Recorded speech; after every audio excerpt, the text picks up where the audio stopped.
Good day, everyone. This is our gospel reading for this day from the Gospel of Saint Matthew, chapter 13, verses 24 to 30.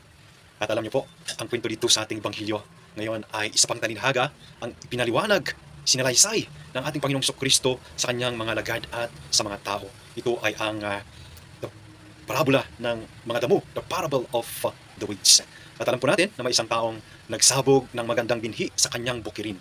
Pagdating ng gabi, dumating rin ang kalaban at nagsabog rin ng binhi ng mga masasamang damo. At ito'y sabay na musbong, tumubo at lumaki sa bukirin. At dumating ang mga manggagawa ng bukirin at tinanong kung pwede ba nilang tanggalin ang mga damo. Ang sagot ng may-ari, huwag muna dahil magkamukhang magkamukha, no? Ang mga ito at baka yung mabunot ay yung mga mabuting binhi na tinanim. Nais po ng ating Panginoong Kristo na suriin natin ang buhay natin, no? Ang ating puso.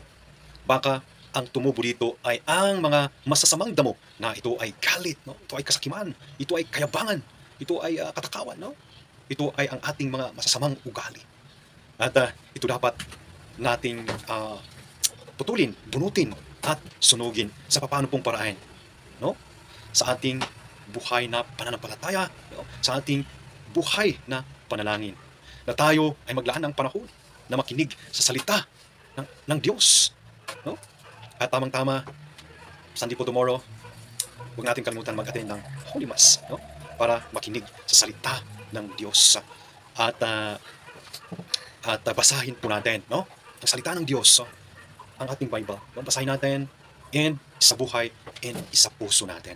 No? At maglaan tayo ng oras para sa ating buhay na panalangin. No?